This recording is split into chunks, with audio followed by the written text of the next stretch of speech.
देश की राजधानी नई दिल्ली में एक ऐतिहासिक शुरुआत हुई है। छत्रपति महारानी तारा रानी की 351वीं जयंती के अवसर पर महिला सरकारी अधिकारियों का पहला अखिल भारतीय मराठी साहित्य सम्मेलन आयोजित किया गया। महायुति सरकार के प्रयासों से अब महिला अधिकारियों की लेखनी को एक नया वैश्विक मंच मिल रहा है। प्रशासनिक सेवा की कठिन जिम्मेदारियों के बीच साहित्य सृजन करना एक बड़ी उपलब्धि है।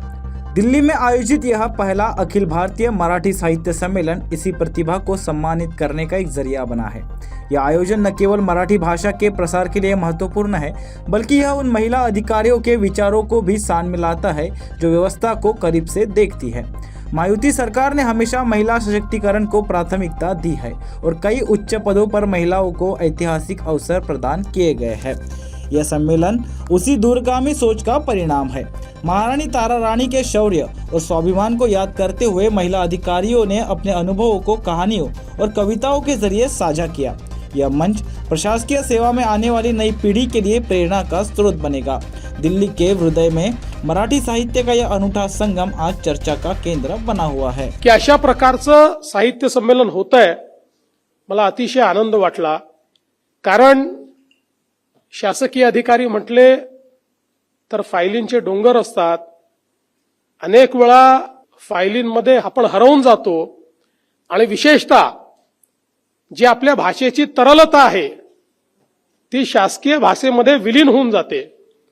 शासकीय भाषा ही देखील एक अशी भाषा आहे, मला आजही आठवतं की मी पहिल्यांदा नगरसेवक म्हणून निवडून गेलो आणि मला माझ्या प्रभागातलं काही काम करायचं होतं, रस्त्याचं काम करायचं होतं। मी माहिती काढली तर मला सांगितलं की उपायुक्तांकडे तुम्ही जा आणि उपायुक्तांना तुम्ही जाऊन सांगा, ते लगेच त्याला मान्यता देतील। मी त्यांना सांगितलं ते बजेटमध्ये माझ्या रस्त्याचं काम आलेलं आहे, तर ते कसं करता येईल? ते मला म्हणाले नसती कुठे?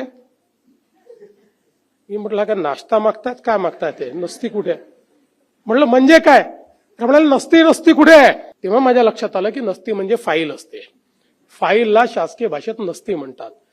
त्यामुळे अशा पद्धतीनं जी काही अतिशय क्लिष्ट अशा प्रकारची भाषा आहे त्या शासकीय भाषेत हरवून जात असताना आणि फायलींवर पानांमध्ये लिहित असताना त्या शासकीय भाषांमध्ये निर्णयार्थ सादर अशा पद्धतीनं लिहित असताना आपल्यातला साहित्यिक आपलं जे भावविश्व आहे ते भावविश्व आणि त्यातली तरलता ही सांभाळून साहित्याचं निर्माण करणाऱ्या अशा आमच्या या सगळ्या ज्या अधिकारी आहेत त्या सगळ्यांचं मी मनापासून अभिनंदन करतो। आणि आज हे संमेलन झाल्यामुळे निश्चितपणे यातल्या अनेक अशा असतील की ज्यांनी साहित्याची रचना तर केली, पण या संपूर्ण प्रशासकीय सेवेमध्ये ते साहित्य कदाचित योग्य मंचापर्यंत पोहोचलं नाही।